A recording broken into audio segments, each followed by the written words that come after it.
Music is a way of us being able to get in touch with God. Let's talk about that, not just perhaps the fancy things of Mozart and Beethoven, but what about today? Music, the music you're listening to, is it an open door to God?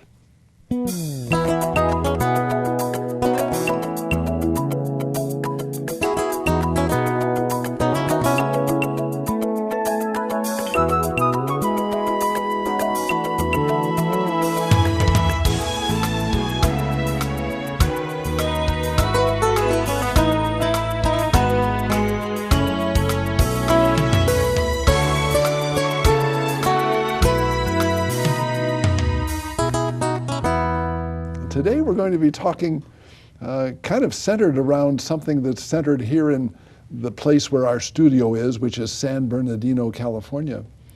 We're going to be talking a little bit about music and speaking with the head of the San Bernardino Symphony. God bless you, Ann. Thank you so very much for coming and being with us. Thank you for having me today. We're It's talking lovely. about music, and we're talking about music and somehow relating that to God in a neat way. Tell me a little bit about your own relationship with the Lord, if you will. I think we're all kind of at home wondering, well, you're a doctor, you're involved with all kind of fancy music, but tell me a little bit about your relationship with the Lord.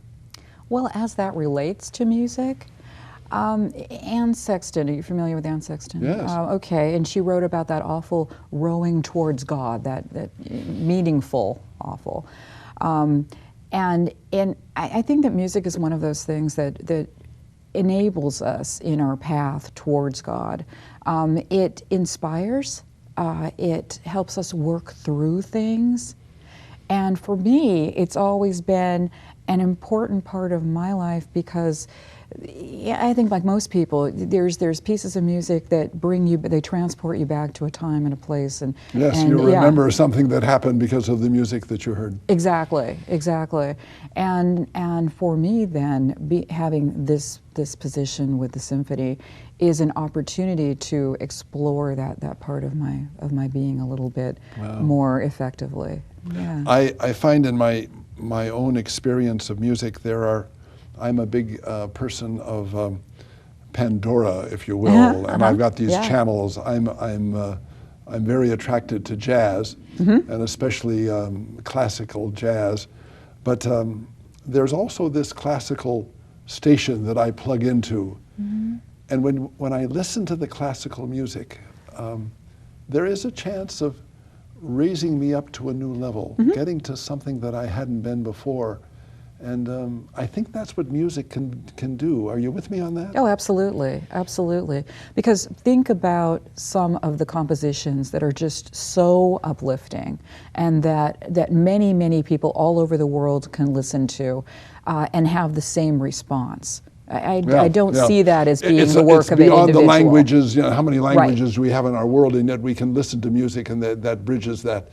And if something, when we come to some of the musicians that are perhaps getting back to the 1500s, 1600s, and 1700s, there was a real relationship between their composition of music, even take Mozart, and being able to create a beautiful piano sonata and doing what he wants. But at the same time, he could be able to create a mass.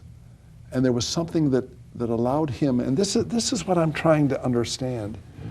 Sometimes when you find a deeply gifted creative person, it is something that just doesn't pop out of the sky. Right. It is a real relationship with God and a gift from God that can allow us, as I listen to Mozart, to be able to say, whoa, all the variations and all the different approaches of what are going on. There is an open door to being able to say, maybe that's a way of understanding who God is in my life. Are you with me on that? Absolutely. That can be what happens. And so he can write the Mass, but he can also write other music.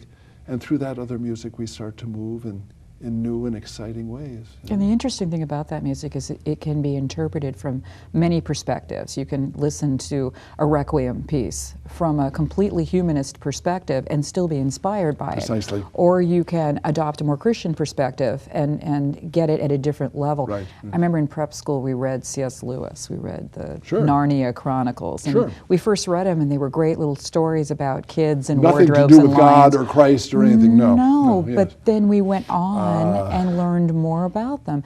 And music is like that. You can accept it at multiple levels and still be benefited by it in substantial ways. I think that one of the challenges of perhaps moving beyond rap music or some of the music that we're hearing like this, like that, there is this classical, and I know the symphony will be able to bring that out. There is something there.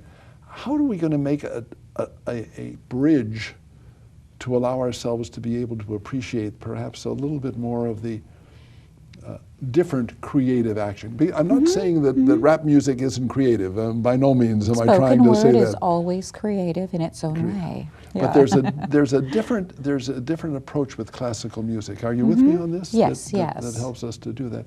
How do you make a bridge from that? How do you make more people invited and excited about something that's going to be involved with the classical insight and perhaps even a richer experience of God? One thing that we do at the San Bernardino Symphony is we try to reach out through the children, through the schools. We have great relationships with the San Bernardino City Unified School District, which is the district in which we're located, but also the surrounding districts in Fontana and Upland out to the west, and Rialto and Colton and Redlands. And we reach out to the schools and we have programs where the kids are taught about the various instruments. In the San Bernardino City Unified School District, as in many districts across America, children have the opportunity to study an instrument. So in the third grade, we send our docents in and they visit with every single class, over 150,000 kids. Tell me about these docents.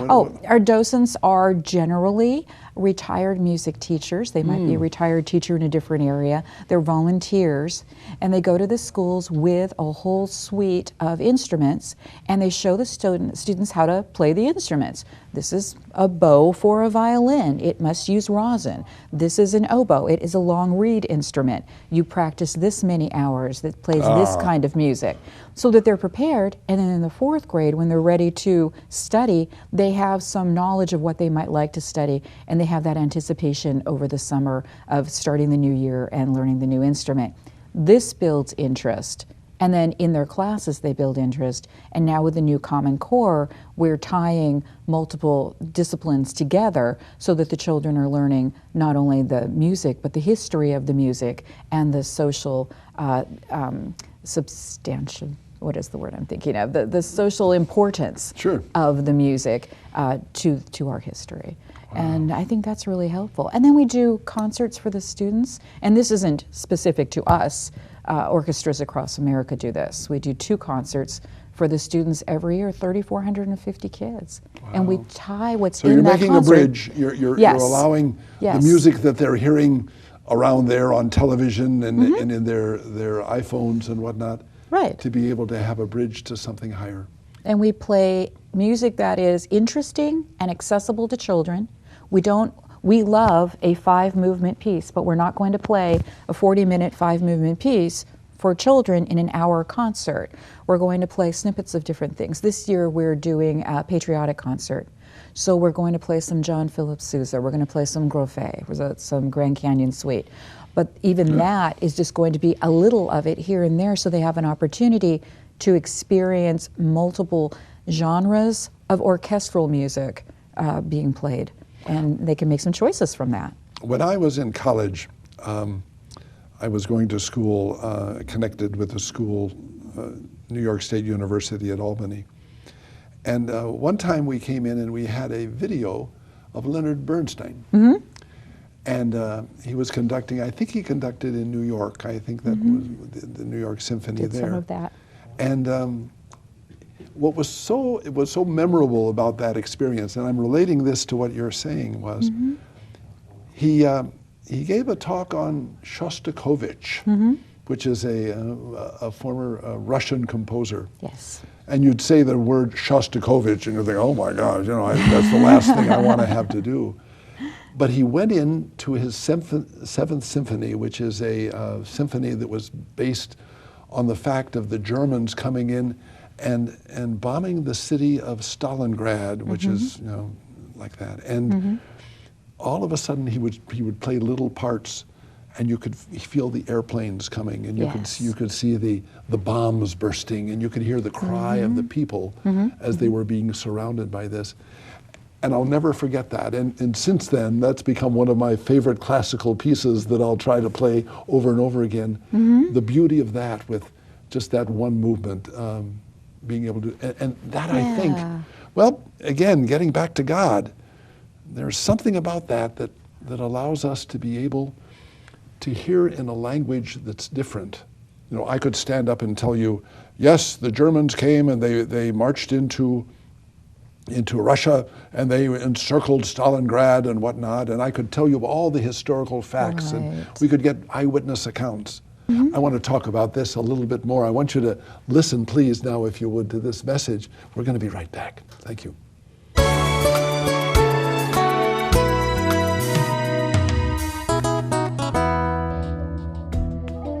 Lent is a somber time of negation and sacrifice. It's a time of fasting, penance, and almsgiving. During this time of preparation and stock-taking, we would like to offer you a special gift for your gift of $15 or more, a handcrafted crucifix.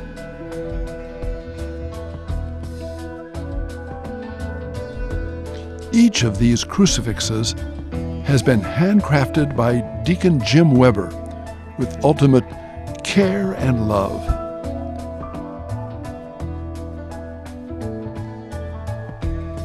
Made of a single piece of wire, it's exquisite in its detail and beauty. Get this for yourself and for your loved ones. And may this be a reminder of the love and sacrifice of the Lord for each one of us as we prepare to celebrate the great feast of Easter, the feast of our redemption.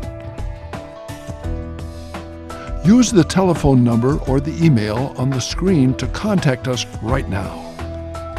May this be a sign of joy forever for you and the ones you love during this Lent and after.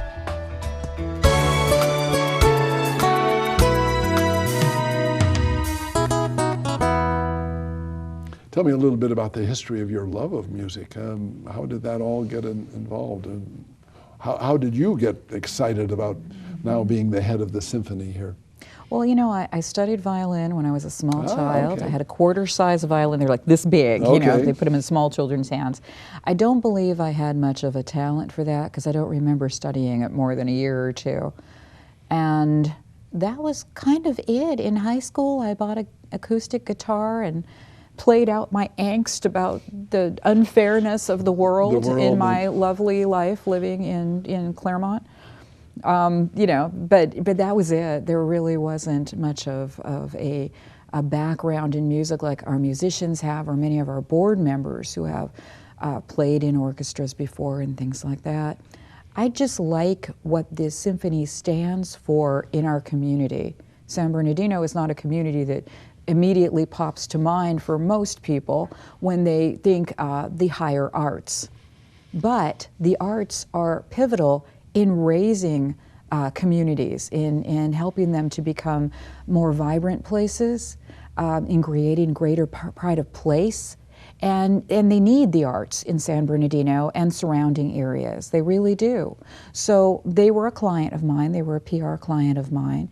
And when the job came open for executive director, I thought, this is a way that I can help to make a difference in my community through the arts, which is something I don't yet truly understand, although I feel a little better after 2 years now. Yes, yes. But I can see the importance of what the symphony does and how it can be a rallying point for our city and our community. And I think it's applicable to San Bernardino, but I think it's applicable to a lot of American communities where there's been economic downturn and the people just need something to rally around. Have you, as you look back, and you mentioned that you have earlier we were mentioning that there might be a music that you think of and it relates you to an incident that happened, and oh, this is where I met my husband, this is where I, or they were playing this when I gave birth to my child, or something like that. Is there, are there some important music in your life that you look back at and you say, these are some of my favorite? I mentioned Shostakovich and the Seventh Symphony. What about you? Is there any outstanding music? Well, shoot, I can think of several I don't want to discuss, but where you're listening to music and something, negative, or you're unhappy, because music is it can be a very visceral thing. It touches you. So sure. I know what was on the radio when I heard the Challenger blew up. That still sticks with you. Whoa. And, things like that you don't want to really relate to. Things. Yeah. That's the negative things. But you're so aware at an important point that what is going on around you stays with you in a strong way, and it becomes part of that memory. Music is extremely practical in that way, and it touches us in that way. I know that as a Catholic, there are certain musics. Even this Sunday, I was at Mass, and all of a sudden, they were. It was at the communion time, and they started playing a song, and all of a sudden, everything seemed to stop, and I was completely engrossed in that music. That someone had been gifted by God to create a music, and all of a sudden, their talent was put down to writing this down or putting it on their iPad as they did, and that. It does evoke a deep, deep emotion in our life, doesn't it? It absolutely does. And it can change us in many ways, too. In many ways, they can become kind of like the pillars of which on our life in which we're living now. Ooh, neat. I used to, we had guitar mass when I was in high school. I went to a Catholic prep school, St. Lucy's in Glendora. Okay. And I got to play the guitar and lead some of our masses and all. And I remember hearing someone say... So this little violin thing, and then there's some talent here. Oh, no. There's the knowledge of 3 chords on a guitar. You need a G, a C, and a B, I think, and you can play pretty much any chorus. But I remember walking in to start a mass, and someone saying, "Don't let her lead because she'll go on forever." It becomes kind of a meditation thing, almost. Well, I think that's why choruses are so popular in masses and in services. One of the things that I find fascinating about music, and I can relate it also to my prayer life, is the simple word repetition. When we take Beethoven or we take anything, if you listen closely, and this also applies to the Beatles, they'll take a phrase, and if it's popular enough, they'll keep repeating it. And they can do it well, and somehow, when you're listening to that repetition, your whole spirit is lifted to a brand new level. Absolutely. There's something about that, and it's not always coming up with, let's say, a 4 or 10-minute composition that's going to have all kind of diverse music. Usually a key phrase is going to be present and playing again there. Because they do kind of have a ramping up and then either a big crash at the end or some sort of a more subtle ending. But there's a beginning, a middle, and an end, like a good book. Yes. Where you're being drawn into it and then carried along with the music, and then it ends however it ends. Well, what happens is, as you're saying this, we enter into this creative gift that the artist has given, whether it's the classical people or whether it's a modern composer, even Williams, if he could come up with something that we would hear with Star Wars, that touches us, and we become united with the creativity of that person. Yes, and with those around us as we're experiencing the music, for instance, in a music hall. Oh that's the other side, isn't it? It is. That's the other side, isn't it? Yeah. There is a relationship that you're you're with one, well, they're clapping, I guess I'd better clap too, and there's even the physical response that you're going to give to what you do. Yes. And that can happen even with breathing. You can just all of a sudden happen to that. It's a very practical human rhythm of things, and I think enjoyment of music and being uplifted by music is a very human thing to do, but it's also a thing in which we become closer to God because we're respecting our humanity through that sharing of the experience. And the beauty of the creative person to be able to do that. Yeah. I think we need to be able to perhaps put on a different level the creative people who are musicians in our world today. Sometimes they get a bad rap. But we need to be able to see that perhaps they're living with a sense of God's presence. Absolutely. A sense of God's life and having that, Well, thank you very much. I appreciate this. And that you've jumped into this thing for 2 years now, and now you're able to maybe touch the lives of children, but then touch the lives of adults and allow the symphony to be going. Tell us a little bit about what's going to be planning for this year and what happens. Give me an example of what happens this year for music. Well, we have a 5-concert series we do every year. We do some of these concerts in other places as well, but we primarily perform at the California Theater, the Performing Arts. It's a National Registry of Historic Places site built in, I believe, 1928. Which is only 2 blocks from this studio. Yes, and it's beautiful, completely refurbished. It's owned by the city. It's a beautiful place. And we play 5 concerts there. We opened this year with a Latin American concert, which came out of requests from the community to play more Latin American style music. So we played, we played a piece by Lalo, Symphony Espagnole. Lalo's a French composer, but his piece was inspired by a visit to Spain, and it began the entire movement of the Latin American style, the Spanish style of music in classical. Yes, yes. But we also had the wonderful Mariachi Youth Academy that came out of Sinfonia Mexicana, that came out of the symphony 30 years ago. Wow. And in our last piece, it was called Wapango, we played it, and then the young mariachis, about 20 young mariachis came out and played it with us. Wow. Where else do you get to hear symphony and mariachi playing together? And it was wonderful. So in December, we have our 2nd annual holiday concert, Home for the Holidays, because we want you to stay home and don't go far away, don't go to LA, come out and see us. And then we have a patriotic concert in February. We'll also be performing that concert for 2 groups of young people, so 3,450 total young people, and their teachers will be able to come for this free concert that we're going to do the morning of February 5th. And then in March, we have a piano-centric concert with a wonderful young piano player named Rufus Choi. He's fabulous. And then in May, we close our season with a strings-centric concert, the last 2 being traditionally classical. As people call and they say, what do I wear? I don't have a tuxedo. How can I come to this? And we say, where would you wear to a wedding? Where would you wear to a nice evening out? And when you get there, you're going to realize that the people at the San Bernardino Symphony, they don't all have blue hair and smell like cough drops, okay? And they're not snooty. We have an extremely diverse audience base, many families, many children, and traditional attendees as well, but all sorts of different levels of interest in music, because what we're trying to provide is a very diverse suite of offerings so that you can come and explore different styles of music you may not have thought of before. Stay tuned, and I hope this has been able to open the door to you to an importance of music in your life and your relationship with God. Please stay tuned.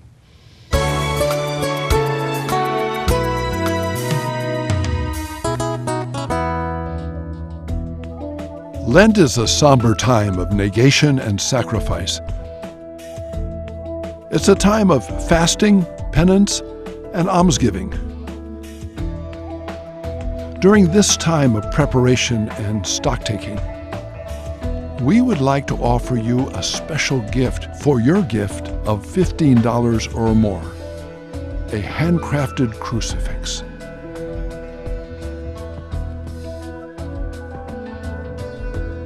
Each of these crucifixes has been handcrafted by Deacon Jim Weber with ultimate care and love.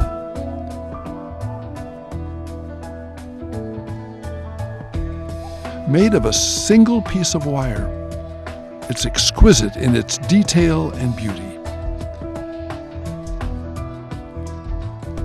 Get this for yourself and for your loved ones. And may this be a reminder of the love and sacrifice of the Lord for each one of us as we prepare to celebrate the great feast of Easter, the feast of our redemption. Use the telephone number or the email on the screen to contact us right now. May this be a sign of joy forever for you and the ones you love during this Lent and after.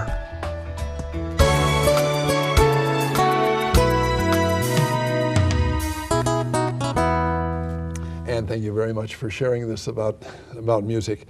I hope that we can maybe, through the show, get a stirring in our hearts to be able to understand that there's a greater place of music in our life and in our relationship with God. Not only is it something that's going to happen in church where we can hopefully have good music and good organ music or good even symphony music in a church. Sure. But also to be able to understand the creative gift that maybe even popular people are doing and be able to see in that and saying, they got a call from God, and in many ways the composition of good music is like a novel. It's like a painting. Right. That's allowing us to be able to see a picture and to know something in a brand new way. And so to hang on to the rap and to hang on to the things that we're familiar with, but even moving a little bit more closely to allowing the great symphonies and the great music that's happening, whether it's Hispanic as they're happening here in San Bernardino, or even going back to some of the other classical standards and saying, let's go. That music, when it was written, was the popular music of the day. And a lot of it was considered very edgy. There were pieces that orchestras wouldn't do because it was too edgy. We play that now, and people say, oh, that's old music. That's old music, but at the time it was. It was very edgy at the time, so we have to be open to all types of music. Just to listen to Mozart and to know mainly from the movies, that you see about him, revolutionary. He was playing sounds that no one had ever heard before. And many people didn't like. Oh, many didn't like that, yeah. But it was only perhaps after he was buried in a common grave that we started to understand. But we want to remember this, and we also want you to make sure that you look at, you see that you have a web page up there. And in that web page, I'm inviting you to be able to visit that, find some information, find former programs, and find this program also. But also, I want you to go to this thing called iGod Today. We've got an app on your iPhone and your Android. It's called iGod Today. And in that, you're going to get a special message from Scripture. We've got a team of wonderful people that are sharing some real neat insights to kind of set the tone of the day. Evelyn from Maryland, healing of emotions, her throat. Mary from New York, she and her husband looking for healing of their legs and hips, financial blessing. Tom from Tennessee, her mom broke a leg. Lord, come and bless Anne. Bless the beautiful gift that she has of bringing people to the wonderful world of music, and may that music always bring us closer to you. And may Jesus' love for you always make you smile.